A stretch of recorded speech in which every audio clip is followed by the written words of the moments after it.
The Anunnaki did not arrive in fire. There were no skies torn open, no thunder announcing their presence, no moment that history could later point to and say, "This is when it began."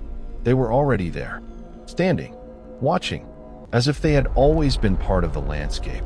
Stone did not scare humanity then, neither did silence. In the earliest days, people understood stillness differently. They did not rush to fill it. They listened to it. And the Anunnaki listened back. Not with ears, with attention. Their presence was not aggressive. It was absolute. Towering stone figures stood where land met sky. Faces carved with expressions too calm to be human. Eyes fixed forward, not judging, not guiding, simply aware. The eyes were the first thing people noticed. Not because they glowed, but because they seemed awake. Even when nothing moved. Even when the world slept. The Anunnaki did not speak often. When they did, their voices were slow, deliberate, and unnecessary to repeat. One sentence carried enough weight to last generations. Knowledge flowed differently then. It was not stored in symbols or marks. It lived in proximity.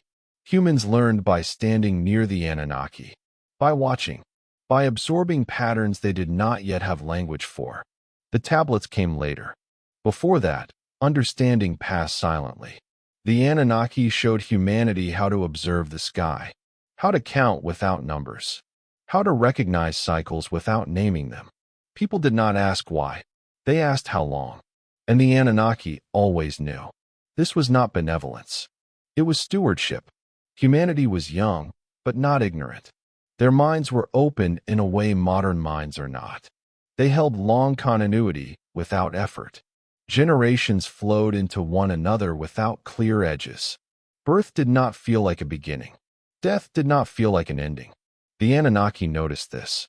They noticed how easily humans remembered, how naturally patterns carried forward.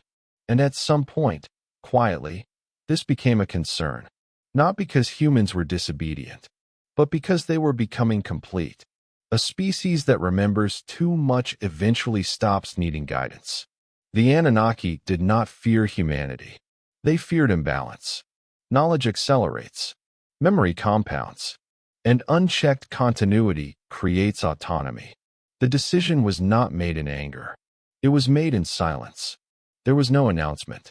No gathering of humans. No declaration of intent. Only a subtle shift. The Anunnaki began to limit what they shared. Not by withholding everything. By selecting. Certain understandings were delayed. Certain patterns were no longer reinforced. Human memory did not weaken overnight. It thinned, like stone worn smooth by wind. The tablets were introduced not to expand knowledge, but to contain it. Stone does not remember on its own. It waits. The cuneiform marks were precise, deliberate, incomplete. Enough to build. Enough to organize. Enough to obey. Not enough to remember everything. Humans welcomed this change. Written knowledge felt permanent, reliable. They did not realize what they were trading away. Living memory was replaced with external reference. And once knowledge leaves the mind, it becomes manageable. The Anunnaki watched as humans began to rely on tablets instead of elders, on symbols instead of sensation, on instruction instead of intuition. This was the turning point. Not the war. Not yet. The moment when knowledge stopped flowing freely and began to pass through gates. The Anunnaki did not destroy human intelligence. They reshaped its boundaries. They allowed civilization to grow, but within limits. Cities rose. Temples followed. Hierarchy formed naturally where memory no longer connected everyone equally. Some knew more. Most knew enough. The Anunnaki stepped back slightly. Not gone. Just distant. Their stone forms remained. Still watching. Eyes glowing faintly, not as warning, but as reminder. The world felt stable. Predictable. Humans felt protected. They did not feel diminished. That was the brilliance of the design. The Anunnaki never needed force. They never needed fear. They allowed humans to believe this was progress. And in many ways, it was. But something subtle had shifted. a quiet compression of awareness, a narrowing of continuity. Humanity no longer stood inside its full memory. It stood beside it. The Anunnaki had not taken knowledge away. They had changed how it was carried. And once knowledge becomes something you access, instead of something you are, it can be restricted.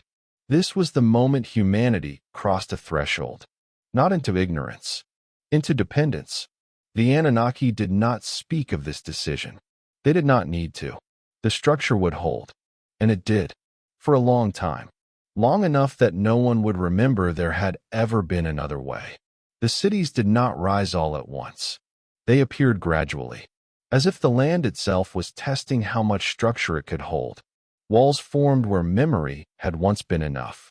Paths hardened where instinct had once guided movement. And at the center of these early cities, the tablets began to multiply, stone after stone, mark after mark. The symbols looked complete. That was the illusion. The Anunnaki did not teach everyone the same things. They never had. But now, the differences mattered more than ever. Some humans stood closer. Not physically, cognitively. They learned how to read the tablets, how to carve them, how to interpret their authority. Others learned only how to follow them. This division did not feel violent. It felt orderly. Knowledge was no longer something shared evenly through presence. It became positional. Those closest to the source carried more. Those farther away carried enough to function. And because the tablets appeared solid and permanent, no one questioned their completeness. Stone feels final. It convinces the mind that nothing is missing. But the tablets did not contain continuity. They contained instruction, lists of measures, records of offerings, rules of exchange. They taught how to build, how to count, how to obey cycles. They did not teach how to remember. The Anunnaki understood this distinction. Memory is dangerous because it cannot be controlled once internalized. Instruction can. The elders noticed the difference first. They felt something slipping. Not knowledge, depth. Children learned faster now, but what they learned felt thinner. They could recite symbols without sensing what lay behind them. They could repeat laws without understanding their origin.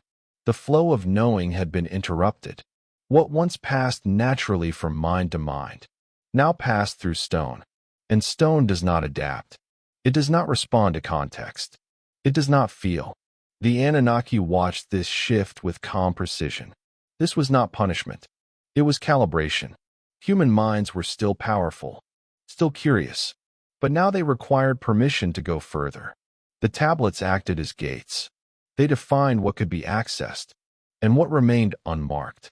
What was unmarked began to fade. Humans trusted what they could see, and they could see stone. Over time, people began to measure truth by inscription. If it was written, it mattered. If it was not, it felt uncertain. This was the second threshold, when memory lost its authority to material record. The Anunnaki did not forbid deeper knowledge. They simply stopped reinforcing it. And what is not reinforced does not survive. Certain patterns were no longer repeated. Certain alignments of sky and earth were no longer discussed openly. The deeper connections between cycles, consciousness, and continuity were left uncarved. Humans assumed they would come later. They did not. The scribes rose in importance, not because they understood more, but because they controlled access. They stood between the tablet and the people, between instruction and action. This was efficient, necessary even. Cities require coordination. Coordination requires hierarchy. Hierarchy requires limits. The Anunnaki did not rule directly. They allowed systems to rule. And systems do not remember. They only repeat. Over generations, the difference between knowing and recording widened. Children learned symbols before stories, rules before reasons, function before meaning. This made civilization stable, but it also made it shallow. The past became something to be archived, not inhabited. When questions arose about what came before the tablets, answers were vague, symbolic, non-threatening. Myths replaced memory. Myths are safe. They gesture toward truth, without carrying its weight. The Anunnaki permitted myths. They did not permit continuity. That required too much freedom. The division deepened quietly. Those closest to the tablets believed they were preserving knowledge. Those farther away believed knowledge was being preserved for them. Both were wrong. What was being preserved was structure. The Anunnaki began to withdraw further, not disappearing, but reducing direct presence. Their stone forms remained.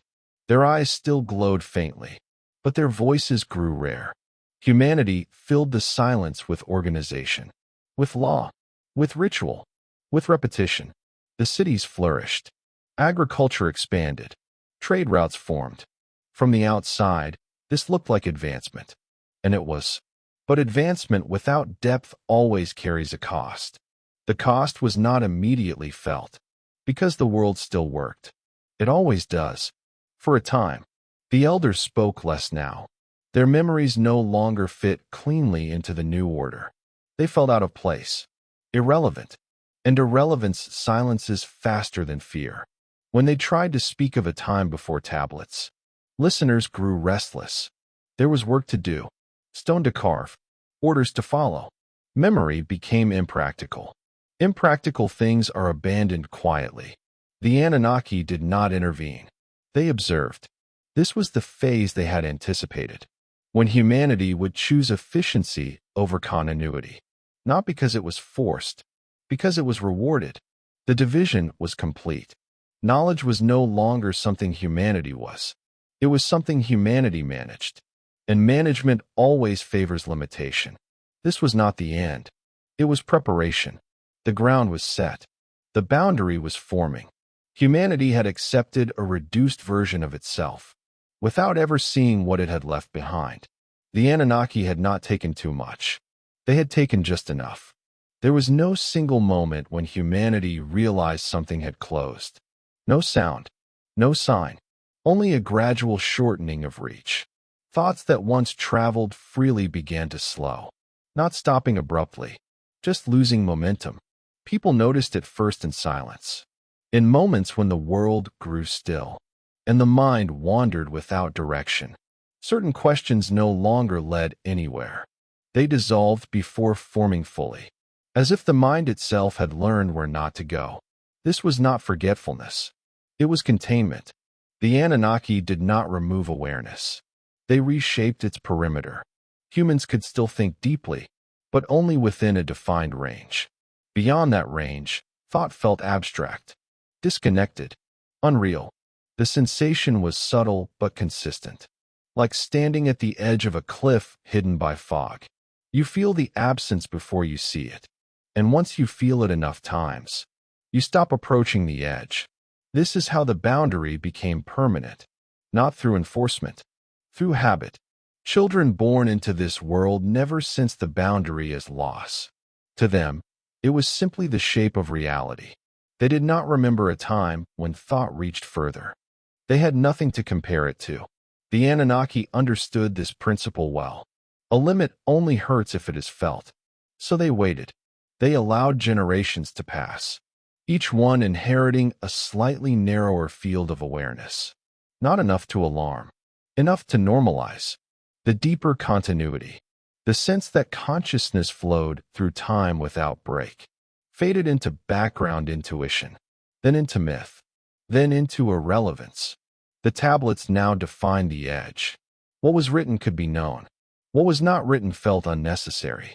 This shifted the human relationship with truth. Truth was no longer something recognized internally. It was something confirmed externally. If a pattern was not recorded, it might as well not exist.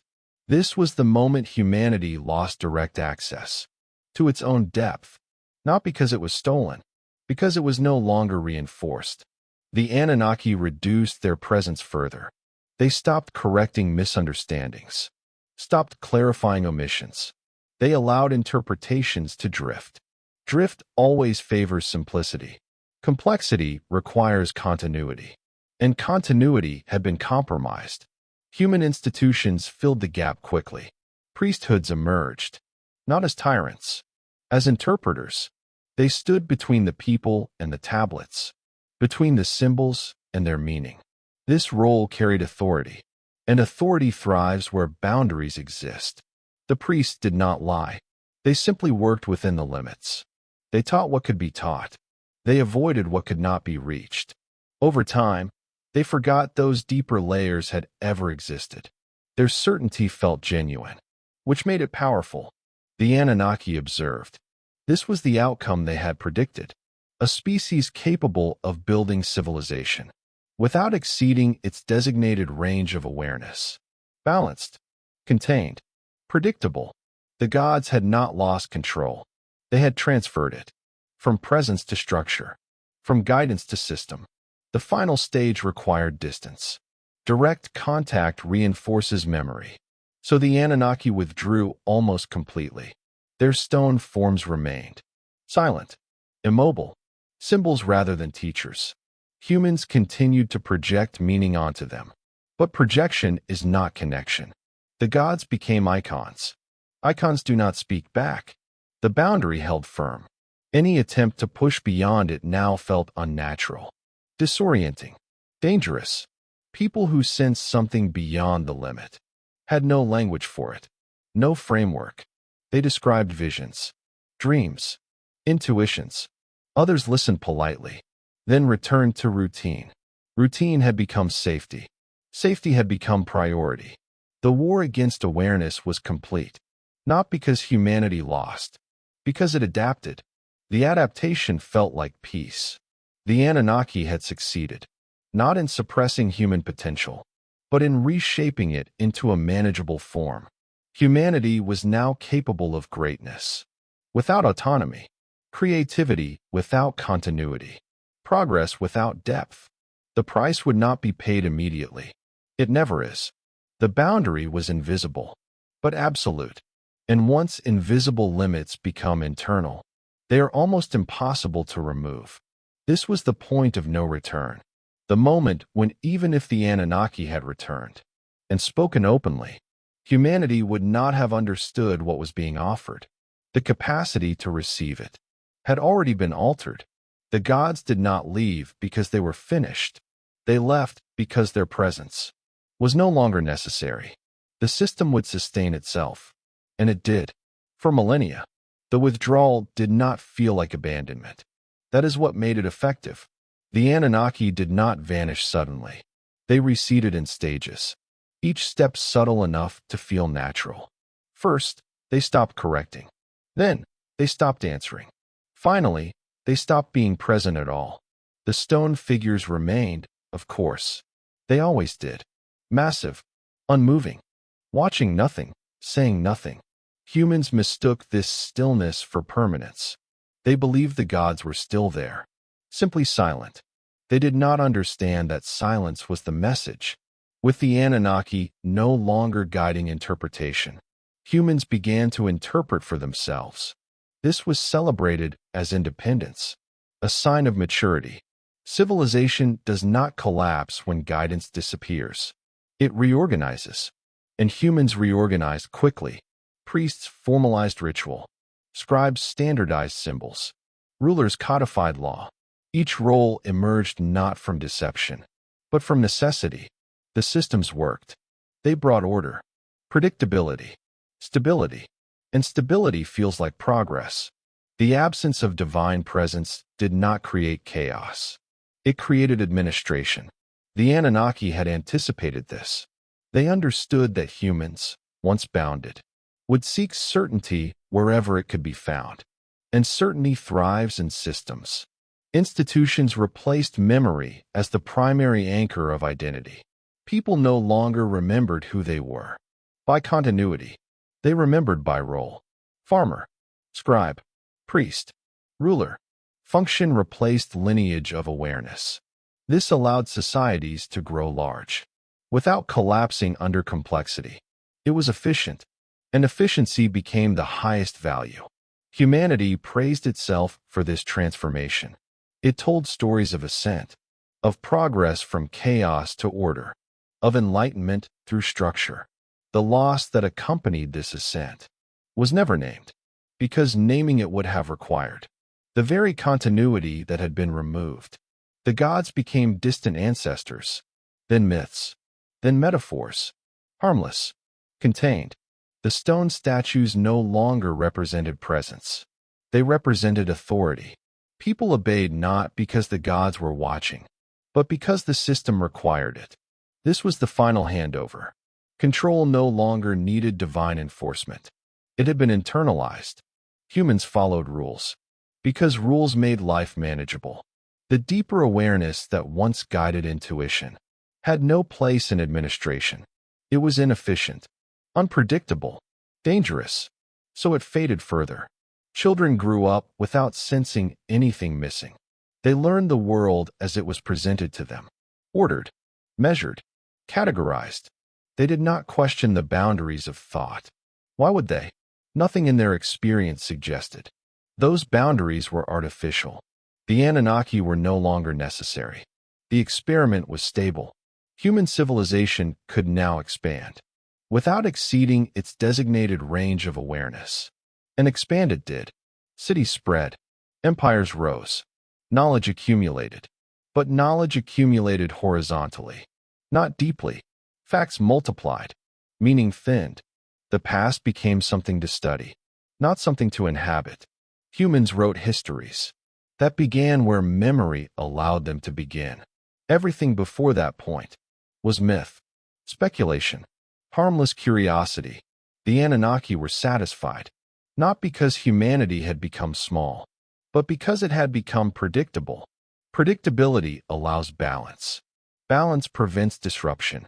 The gods did not need worship. They needed containment. And containment had been achieved. From the human perspective, this era felt triumphant. Progress was visible, tangible, measurable. Stone turned into cities, villages into nations. Life expectancy increased. Comfort improved. All signs pointed upward. No one noticed the vertical loss. Depth does not leave ruins. It leaves silence. And silence is easily ignored. In a world filled with activity, the Anunnaki did not erase human potential. They redirected it. From inward continuity to outward expansion. This redirection created wonders. It also created emptiness. But emptiness takes time to be felt. Often centuries. Often only in stillness. The gods did not return to correct the course. There was nothing to correct. The system functioned exactly as designed. Humans had become capable builders, without becoming fully autonomous beings. The balance held, and so the gods stepped fully away. Not in anger, not in disappointment, but in completion. Their role was finished. Humanity would now live inside the boundaries it had accepted. The stone figures remained as witnesses, not to what humanity was becoming, but to what it had once been capable of being. Long after the Anunnaki stepped back, long after their stone forms became symbols instead of presences, humanity continued to move forward. Efficient, organized, restless. The world worked. That was the problem. Civilization functioned so well that few questioned its foundation. Cities grew taller. Knowledge multiplied. Time was measured more precisely than ever before. And yet, beneath this precision, something remained unsettled, not broken, unfinished. Modern humans would later struggle to name this feeling. They called it anxiety, disconnection, a sense of meaninglessness. They blamed their tools, their systems, their speed. But the source of the unease was far older. It was structural, inherited from a moment when awareness was narrowed. In exchange for stability, humans had not lost curiosity. They had lost orientation.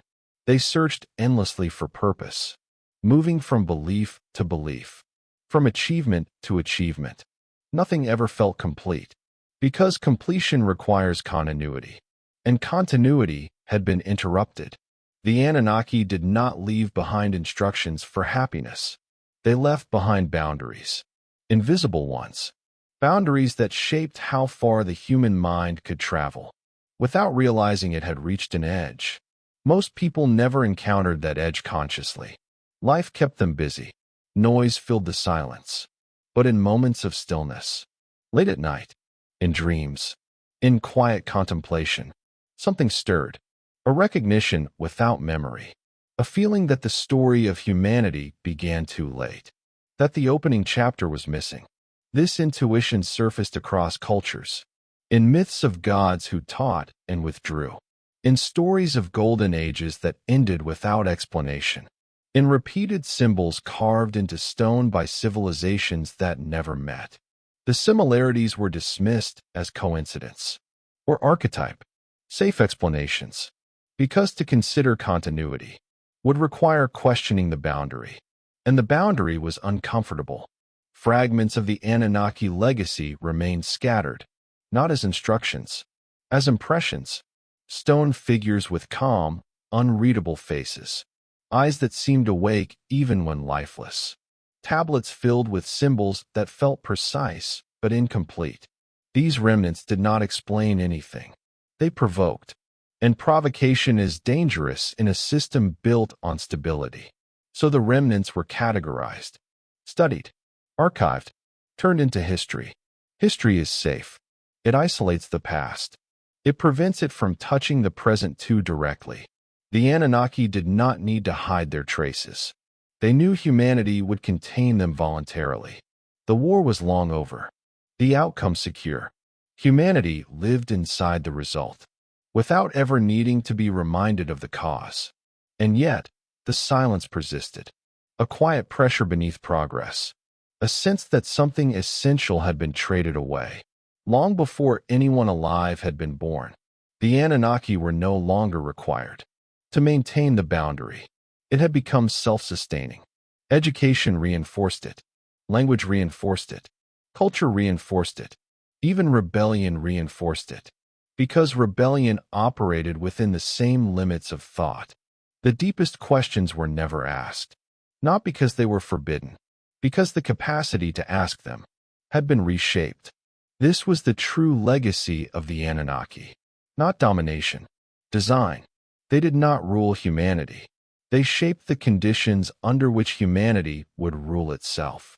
Contained, predictable, balanced. From their perspective, the outcome was elegant. A species capable of building worlds, without destabilizing the larger order. A species that would never remember enough to challenge the boundaries placed upon it. Humanity did not feel enslaved. It felt free. Freedom inside a narrow range still feels like freedom to those who have never known anything wider. This is why the Anunnaki never returned. There was nothing left to manage. The experiment was complete.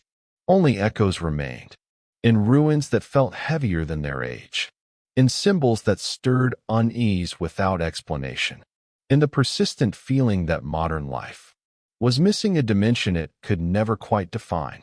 These echoes did not threaten the system. They softened it.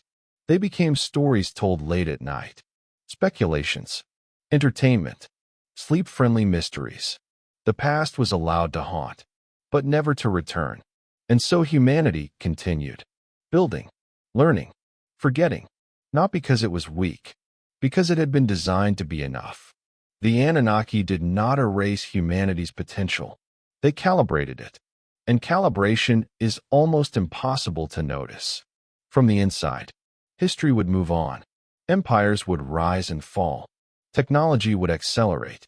But the boundary would remain. Silent, unquestioned, perfectly placed. And somewhere beneath all of it, a memory humanity could no longer access, continued to echo faintly, not as knowledge, as absence. Even after everything had settled, even after the gods had withdrawn and the systems had taken hold, something resisted disappearance. Not openly, not consciously, but persistently. It lived beneath language, beneath ritual, beneath recorded history. A residue. The Anunnaki had calculated carefully. They knew memory could be narrowed. They knew continuity could be interrupted.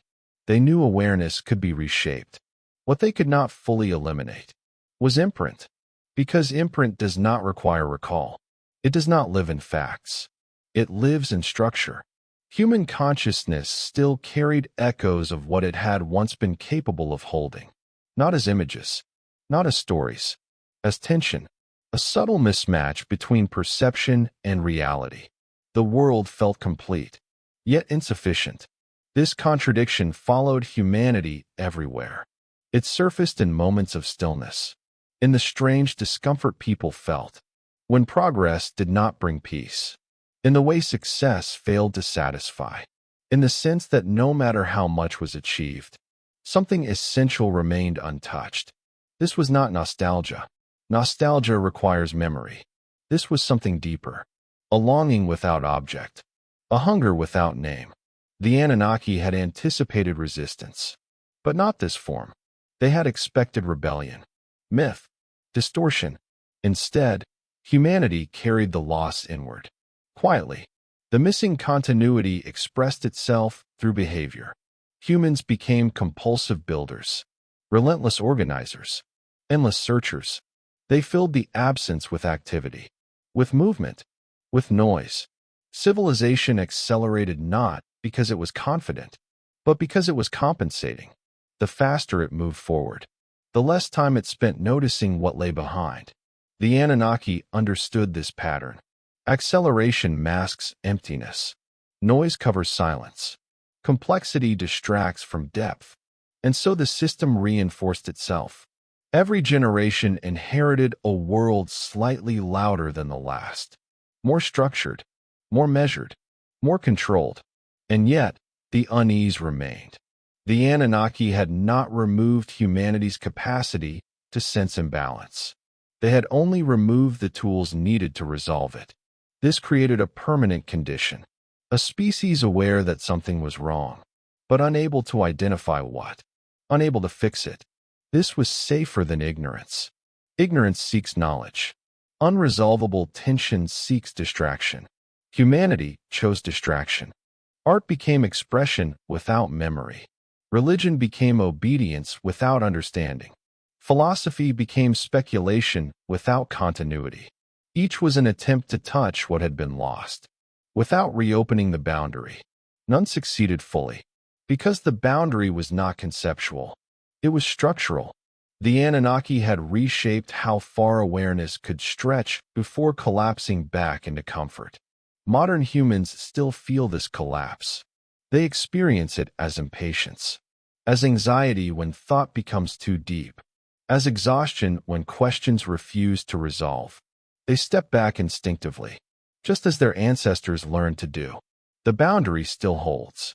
Fragments of the old continuity surface occasionally, in dreams that feel older than the dreamer, in sudden emotional responses to ancient symbols, in the inexplicable weight of certain ruins. These moments pass quickly. They are not reinforced. They do not integrate. They fade. The Anunnaki left just enough imprint to prevent stagnation, but not enough to allow awakening.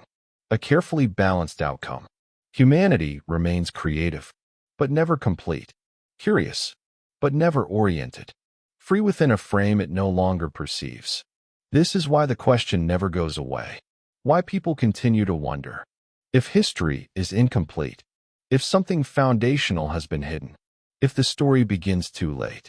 The Anunnaki do not answer these questions. They do not need to. The structure answers for them. Every time humanity approaches the edge of recognition, the familiar pressure returns. The mind turns away. Life continues. Sleep arrives. The system resets. And the echo remains.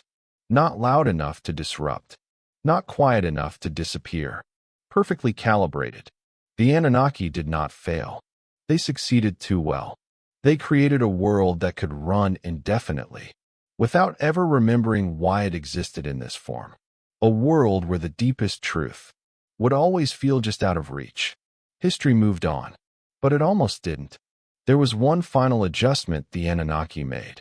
It was not visible, not recorded, not spoken. It existed only in how the human mind learned to rest. Before the boundary was fully set, thinking had no natural endpoint. Thought could continue without resolution. Questions did not need answers to remain alive. After the adjustment, thought learned to seek closure. Completion became comforting. Open-ended awareness became exhausting.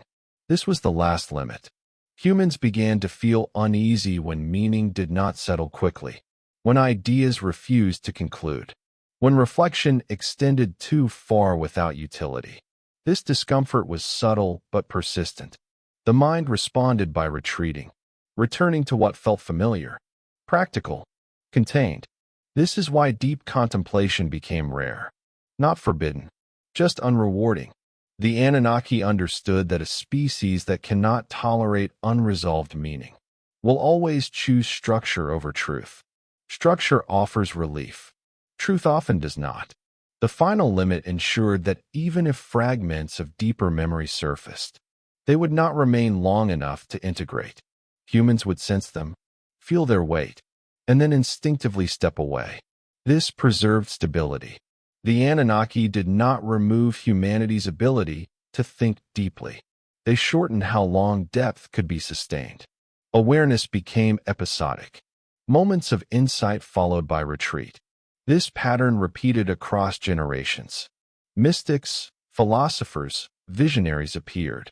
They touched something ancient, something wide, but they could not stay there. They returned altered, unable to translate what they had sensed. Language failed them.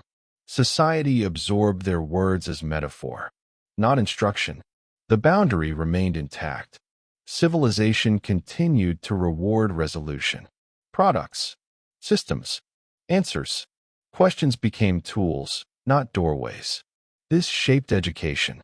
Children learned to seek correct responses, not enduring inquiry, to move on quickly, to finish. The Anunnaki watched this development with satisfaction. A mind that cannot remain in uncertainty, cannot cross forbidden thresholds. The final limit was self-enforcing. No surveillance required. No intervention needed. Humanity would police itself. This is why even rebellion stayed contained. Revolution changed rulers, not perception. New systems replaced old ones, but the same boundaries governed them all. The Anunnaki had not limited what humans could imagine. They had limited what humans could remain with. The difference is subtle, but absolute. Over time, this created a strange paradox. Humanity became endlessly innovative, yet perpetually dissatisfied. Always building, never arriving. Always learning, never remembering. The sense of something unfinished became permanent, not acute. Background. A low hum beneath existence. People felt it most strongly in moments of stillness. When distractions fell away. When progress paused. Sleep often carried it. Dreams stretched further than waking thought. Dreams did not obey the boundary as strictly. This is why ancient symbols return in dreams.